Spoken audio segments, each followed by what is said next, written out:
Mein Name ist Michael Schöch und ich freue mich sehr, beim Label Dabringhaus und Grimm eine CD vorlegen zu dürfen, die sich um Max Reger und seine Begeisterung und Faszination für Johann Sebastian Bach dreht.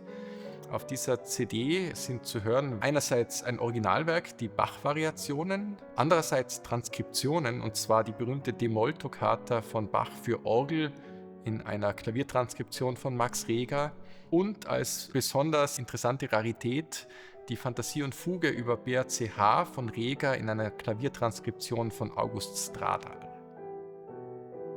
Für Reger war wie für viele andere Komponisten natürlich Johann Sebastian Bach ein Fixpunkt. Reger hat sich sehr auch für die Orgelmusik von Bach eingesetzt, indem er Orgelwerke für Klavier transkribiert hat.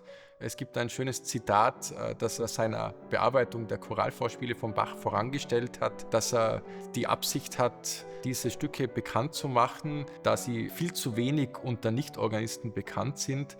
Und er sagt, dass in ihrer Textausdeutung schon Richard Wagners grandioser Stil vorgezeichnet liegt. Und das fand ich auch sehr interessant, dass Bach offensichtlich jederzeit etwas zu sagen hat. Heute sehen wir ihn mehr durch die historische Aufführungspraxis, aber vor 100 Jahren, wo diese Werke von Reger entstanden sind, hat man ihn durchaus auch mit Komponisten wie Richard Wagner in Verbindung bringen können.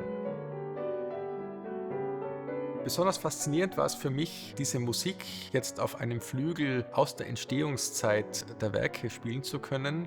Reger hat zum Beispiel die Bach-Variationen im Jahr 1904 komponiert und der Flügel, auf dem ich diese Werke spiele, stammt genauso aus der Anfangszeit des 20. Jahrhunderts und damit ist wirklich eine sehr authentische Interpretation dieser Werke möglich. Der Flügel ist in seiner Charakteristik sehr rund, sehr weich. Man kann wunderbar leise Pianissimo-Stellen spielen und gleichzeitig, wenn man dann mal reinlangt, dann eröffnen sich wirklich große Klangmassen.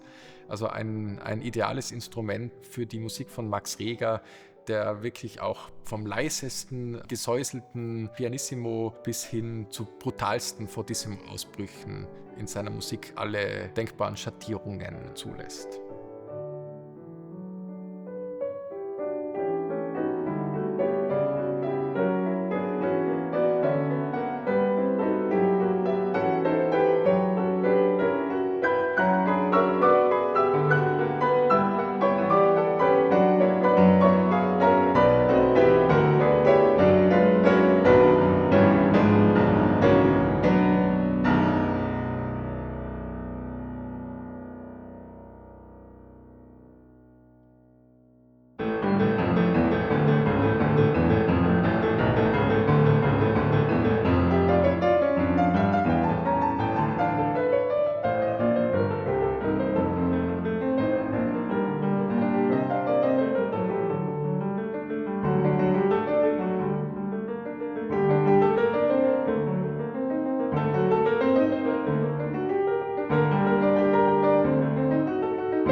Die D-Moll-Toccata, das vielleicht berühmteste Orgelwerk der Musikgeschichte, ist vielen auch in der Klaviertranskription von Busoni geläufig.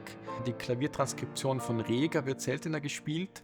Sie ist vielleicht pianistisch nicht ganz so raffiniert gemacht wie bei Busoni, allerdings noch näher am Bachschen Originaltext und faszinierend auch in der Art, wie Reger relativ kompromisslos diesen Originaltext auf das Klavier überträgt.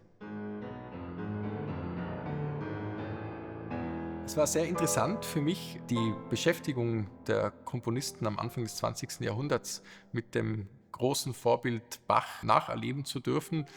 Und ich glaube, das ist auch heute für uns noch von Bedeutung, diese Musik, die jetzt ja viele Jahrhunderte alt ist, immer wieder mit neuen Augen sehen zu können und in diesem Fall einfach durch die Brille des frühen 20. Jahrhunderts.